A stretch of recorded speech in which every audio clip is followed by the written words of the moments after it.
हाँ जी दोस्तों, first of all very very good morning to all of you. कैसे हैं आप सभी लोग। आइए जी, आज बात करते हैं सीए फाउंडेशन लॉ। जी हाँ, बहुत ही इंपॉर्टेंट पेपर है और बहुत ही बच्चों की रिक्वेस्ट आ रही थी कि सर हमें बहुत डर लगता है। यकीन मानो, लॉ बहुत ही इंटरेस्टिंग और प्यारा सब्जेक्ट है। आपके सीए फाउंडेशन के अकॉर्डिंग पेपर नंबर 2 है, जिस जो कि 100 मार्क्स का पेपर है और ये दो पार्ट के अंदर डिवाइड है, जैसे कि आपको स्क्रीन पे भी दिखाई दे रहा है। पार्ट ए और पार्ट बी। पार्ट ए में जो कवरेज है वो है 60 मार्क्स की। पार्ट बी में जो कवरेज है वो है 40 मार्क्स की। पार्ट ए के अंदर पूरा जो रिलेट करता है वो रिलेट करता है आपका बिजनेस लॉ से, और 40 मार्क्स में आप कम्युनिकेशन कैसे करेंगे कंपनी के साथ और रीडिंग कैसे करेंगे। कुछ मिनट्स हैं राइटिंग के लिए, मिनट्स हैं बनाने के लिए, नोटिस हैं बनाने के लिए, उनको समझना, देखना, रिप्लाई करना, ड्राफ्टिंग करना, यानी कुल मिलाकर आपको लीगल लैंग्वेज में ड्राफ्टिंग कैसे हो, वो सारा पार्ट आपका कहां पर दे रखा है, पार्ट बी के अंदर। ठीक है जी। जी सर। और हम यहाँ पर जो करने वाले हैं सारा का सारा सिलेबस लिख कर करेंगे क्वेश्चन आंसर फॉर्म में, जिससे आपको कुछ बेनिफिट्स होने वाले हैं। सर बेनिफिट्स क्या। पहला बेनिफिट्स तो आपकी राइटिंग खराब है तो अच्छी हो जाएगी। दूसरा बेनिफिट ये है, लिखते लिखते ही चीजें याद हो जाएंगी। तीसरा बेनिफिट इसका ये है कि हम क्वेश्चन आंसर फॉर्म में इसको लिखेंगे, क्योंकि जो एग्जाम में जो आते हैं वो हमारे क्वेश्चन आंसर फॉर्म में ही क्या होता है, हमारा एग्जाम आने वाला है। और एक और इसका बेनिफिट है कि आप चीजों को जब अपने हाथ से लिखते हैं तो थोड़ा लर्निंग प्रोसेस जो है आपका फास्ट हो जाता है और साथ के साथ आपके नोट्स भी तैयार हो जाते हैं। अब बिजनेस लॉ में सर कितने चैप्टर हैं। बिजनेस लॉ में मैं अगर चैप्टर की या यूनिट्स की बात करूं तो टोटल 6 यूनिट है। सर यहां पर कितनी है, यहां पर भी लगभग इतने ही है। अपना देख लेंगे, जैसे कि मैंने बताया कम्युनिकेशन कैसे करेंगे, ड्राफ्टिंग कैसे करेंगे, सारा का सारा लीगल ड्राफ्टिंग, और उसमें कुछ बेसिक चीजें हैं। तो आज हम स्टार्ट करेंगे कौन से चैप्टर से, चैप्टर नंबर 1, जिसका नाम है, चैप्टर नंबर 1 कह लो या यूनिट नंबर 1 कह लो, Indian Indian regulatory regulatory framework. मतलब कि लॉ को का जो रेगुलेट है, मतलब करने के लिए किस तरीके से वह काम करता है, ये आपको यहां पर बता रखा है कि वो कैसे काम करेगा। इसमें जो सबसे पहला क्वेश्चन आपको देखने को मिलेगा एज पर आपके स्टडी शेड्यूल के अकॉर्डिंग, वो आपको देखने को मिलेगा क्या, कि सर सबसे पहले ये बताओ एक सीए स्टूडेंट को, सर क्वेश्चन लिख के बताओ, सीए स्टूडेंट को क्यों पढ़ना चाहिए लॉ का सब्जेक्ट। तो ये हमारा पहला क्वेश्चन बनता है। पहला क्वेश्चन क्या बनता है, वाई शुड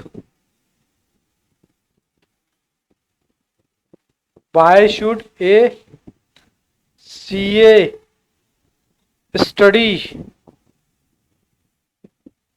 लॉ। आपके इस चैप्टर का, इंडियन रेगुलेटरी फ्रेमवर्क का पहला जो कॉन्सेप्ट है, वाई, क्यों पढ़ना चाहिए एक सीए को, आप सीए के स्टूडेंट हो, क्यों पढ़ना चाहिए आपको, ये लॉ का सब्जेक्ट क्यों पढ़ना चाहिए, इसके बारे में आपसे पूछ रहा है कि भाई क्यों पढ़ना चाहिए, जरूरत क्या है।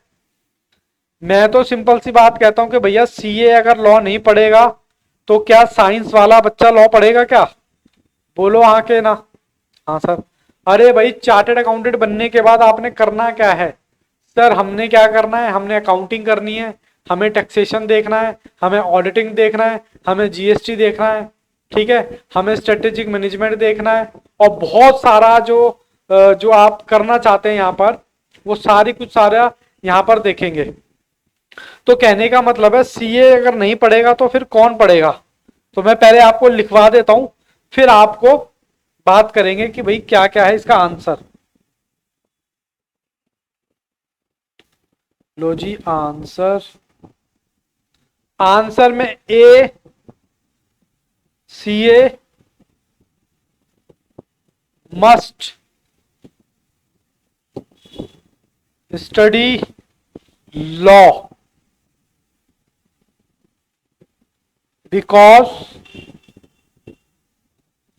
Following reasons. वो रीजन क्या क्या है? तो पहला रीजन लिखते हैं क्या? A C A is first advisor, CA is a first advisor on many issues.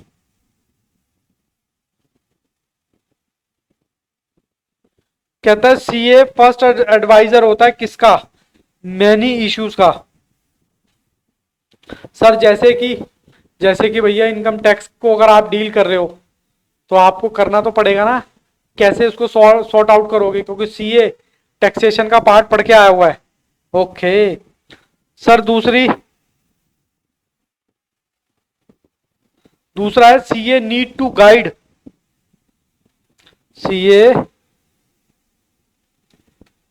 Need to guide management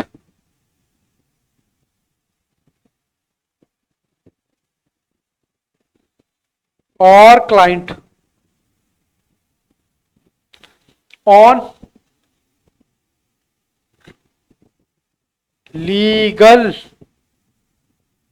matters. भैया कहता है CA के पास ही क्या है? गाइड करने के लिए किसको? मैनेजमेंट को और क्लाइंट को कुछ लीगल्स मैटर पर ही क्या करेगा? ओहो, CA जो है गाइड करेगा। ठीक है जी, CA जो है गाइड करेगा। सर अब मैं इसको मिटाऊंगा तो पूरा ही गायब हो जाएगा। ठीक है ना, लीगल मैटर्स, चलो कोई बात नहीं, फिर से लिख लेता हूं लीगल, ओहो, लीगल मैटर्स। ठीक है जी, चलो मैं इसको अंडरलाइन कर देता हूं। भाई लीगल मैटर जो है GST के मैटर हैं, इनकम टैक्स के मैटर हैं, ऑडिट के मैटर्स हैं, कंपनी लॉ के मैटर्स हैं, इंडियन कॉन्ट्रैक्ट एक्ट के कुछ मैटर्स हैं, कोई कंपनी तो, और पार्टनरशिप एक्ट के कुछ मैटर्स हैं। तो बहुत सारी चीजें हैं जो क्या करता है? CA डील करता है। थर्ड पॉइंट में क्या कहता है? Basic knowledge is needed for correct business decision. कहता है CA को लॉ पढ़ के बेसिक नॉलेज हो जाती है कि वो बिजनेस के डिसीजन ले सके। जैसे कि जब कंपनी में आप जाओगे तो ROC में कौन सा डॉक्यूमेंट सबमिट करना है, कौन सी फाइलिंग करनी है, कब करनी है, GST टाइम पे करनी है नहीं करनी है, इनकम टैक्स टाइम पे भरना है नहीं भरना, सारी जो चीजें हैं वो सब लॉ में तो लिखी हुई हैं। और लॉ में लिखी हुई है तो उसको नॉलेज होगा, तभी तो वो क्या कर पाएगा? करेक्ट चीजें बता पाएगा। ठीक है जी, एक और पॉइंट लिखते हैं CA के ऊपर ही। कहता है legal awareness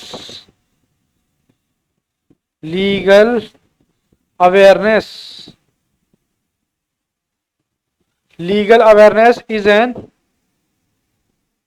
essential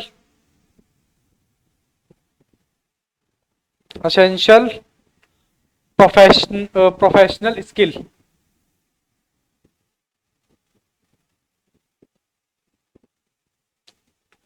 professional skills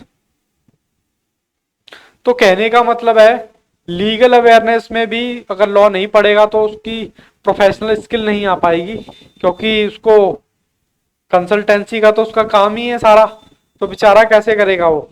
yes और नो? अब मैं आपको कुछ चीजें और बता देता हूं एग्जाम्पल के तौर पे।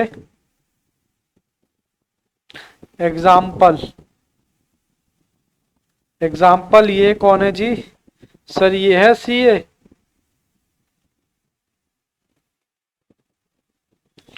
और ये कौन है जी? ये है कंपनी। कंपनी समझ लो या क्लाइंट समझ लो। अब सीए क्या करेगा, डिफरेंट डिफरेंट चीजें देता है सर, जैसे कि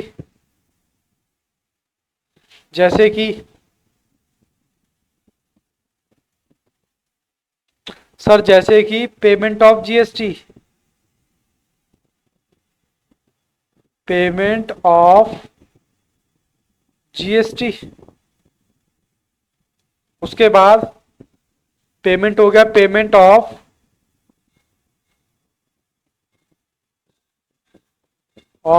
टीडीएस। भाई टीडीएस कब काटना है, कितना काटना है और कैसे काटना है, सब पता तो हो। और लेबर लॉ डिस्प्यूट, भैया आपकी लेबर है, लेबर के साथ आपका बोनस का, सैलरी का, एम्प्लॉय प्रोविडेंट फंड का, इंश्योरेंस का, बहुत सारे डिस्प्यूट होते हैं, वो हो गया। या फिर इनकम टैक्स का मैटर हो। इनकम टैक्स मतलब इनकम टैक्स वाले कहते हैं भाई 1 लाख मिलता है, आप कहते हो नहीं 50,000 बनता है, तो उनको प्रूफ तो करना पड़ेगा ना, तो ये भी मैटर। और लिख लेते हैं पार्टनरशिप इश्यूज। ठीक है जी। हर एक क्वेश्चन की लेंथ 10 से 12 मिनट होगी, इससे ज्यादा की नहीं, ताकि आप लिखने में थोड़ा सा आपको इजी कंफर्ट हो जाए।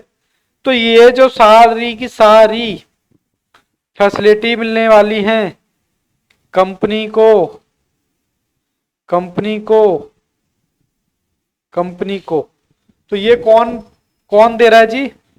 ये सारी की सारी फैसिलिटी कौन दे रहा है? सारी की सारी फैसिलिटी दे रहा है जी सीए। ठीक है, सबका मालिक एक। तभी तो हम पढ़ना सीखेंगे ना कि क्यों पढ़ना चाहिए।